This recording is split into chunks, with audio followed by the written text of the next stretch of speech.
welcome to video number 3 of my 13-part video series of the 13 big mistakes that beginning saxophonists and even experienced saxophonists make that prevent them from moving up to the next level or even prevent them from getting started. In video number 3, I'm speaking about understanding your instrument.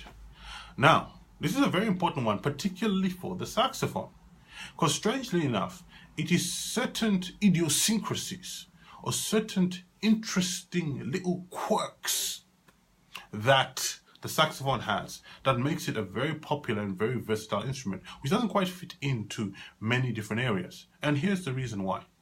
Firstly, the saxophone has an exceptional pitch range. And by saying this, I'm not speaking about how high the range is on the instrument, because the saxophone, as woodwind instruments go, actually has a very small range in the standard range. It has 2.5 octaves. Flute has 3. Some say even a clarinet goes 3.5. But more importantly, the saxophone has a 2.5 octave range in the normal range. But then you can add on extended techniques like altissimo and get it to have a 4 octave range.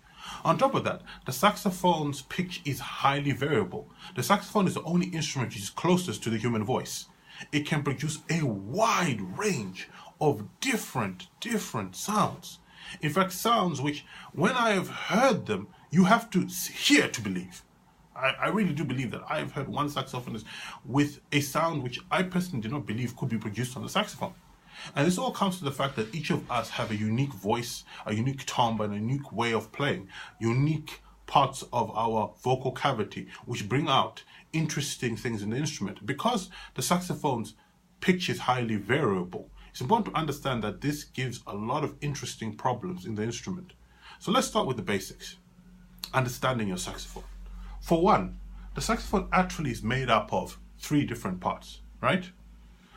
This is your mouthpiece, okay? I'll pull this off. So this is your standard mouthpiece, okay?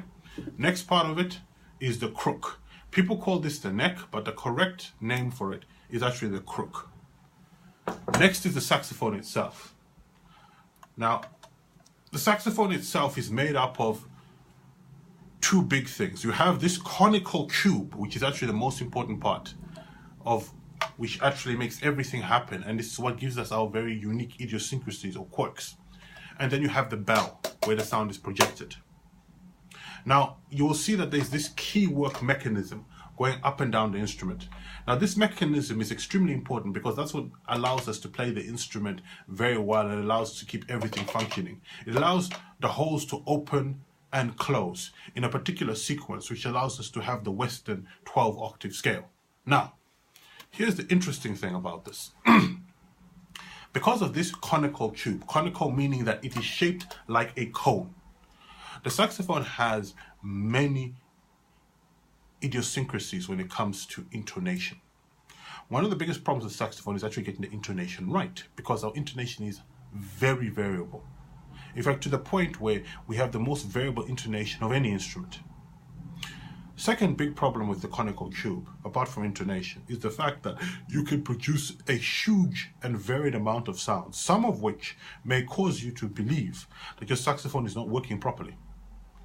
In fact, I was just watching a video with the saxophone super guru, as he is getting old now, Eugene Rousseau, classical saxophonist, teacher in the United States, where he said, just putting your saxophone too close to you when you're playing a bottom D produces a different sound than if it's out here. So bearing that in mind, and you understanding this, you'll understand that the saxophone is highly variable. More importantly, no 2 saxophone experts agree on how to teach the instrument, because for every correct method, you will find a number of exceptions. Now, there are reasons why you should learn using a proper method. Chief among them, to put it quite frankly, is the fact that if you learn using a strange home-cooked method, it's going to be painful as you get older. There's certain health conditions which you can develop from playing the instrument. Don't want to scare you, we don't go over this here, but you know, it is possible to actually develop problems as a result of this. Second thing you need to realize about playing the saxophone is that as an instrument, There's a lot of different things you can do to actually ensure that your saxophone is in good working order. Again, I go into this in detail, but more importantly, I think that no amount of video training speaking about how the key work and all is going to actually help. What you need is to buy a book. So I've put a book down here. If you're watching this on my blog, or more importantly, if you are watching this on YouTube, you will actually see a link pop up if you're on YouTube to click through to Amazon where you can buy a copy of this recommended book.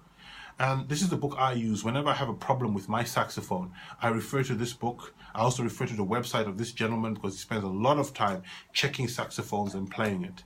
And this guide to saxophone has actually helped me overcome many problems, such as little issues of springs, little issues of ergo. As you can see, there's a thumb rest here. So sometimes when you're playing, you will have pain in your thumb. A lot of this comes from the fact that you are not actually getting the neck strap to support the full weight of the instrument. But again, most of this I'll go over in my own course on PlaySaxNow beginners course on how to get started, or basics course on how to get started on the saxophone.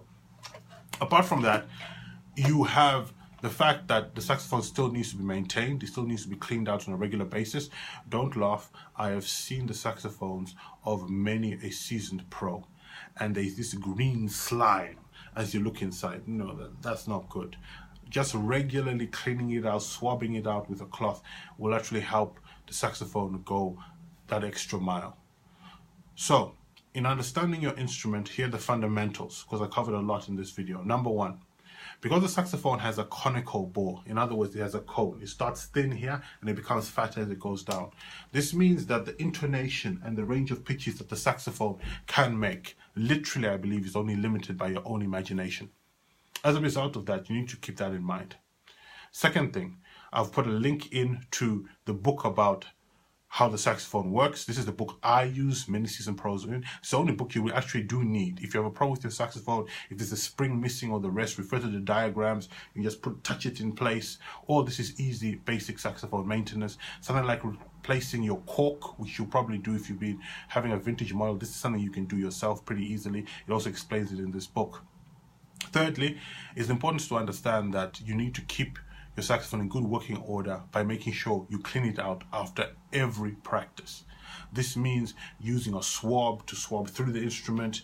This also means doing this. Now, the reason why this is a big mistake is that it may shock you, but the number of times I've had people come to lessons, or I've had people come with saxophones which are not in working order, it frightens me. In fact, I'm shocked that some people who are pretty high up, have got good professions, are prepared to play an instrument which is so terrible, but at the same time want to make progress on the instrument. Now, you will have a link to my video in my recommendations of what saxophones you should use to get started on 3 different levels. And again, I give this recommendation particularly because of the fact that I've found so many people are confused about getting started playing the saxophone. So I have what I recommend you should be playing on to get started getting the instrument, including the reasons why. So check out that link. It's also found in the description here on YouTube. It's also be found on my blog. Next, and most importantly, for me to actually get started with you, is to speak about this understanding that by understanding your instrument, it makes things a whole lot easier. Stuff like altissimo. The reason we can play altissimo is because of the conical bore. That is why other instruments like flute, oboe, clarinet cannot actually play altissimo 4-octave range because they don't have that conical bore. So we have a conical bore like brass instruments that allows us to have overtone series to be able to do this. But without understanding this, playing altissimo is a painful, painful process. So I hope you've learned a lot from this video of how to understand your instrument and how understanding your instrument can help you become a better player. Now, I'm looking forward to giving you video number 4. Video number 4 is a huge one, assuming that playing the saxophone is linked to how well you read music. Once again, video number 4 is assuming playing the saxophone is linked to how well you read music. Now, I look forward to seeing you in video number 4, particularly as this is a huge, huge problem with many people getting started. So remember to play your sax now.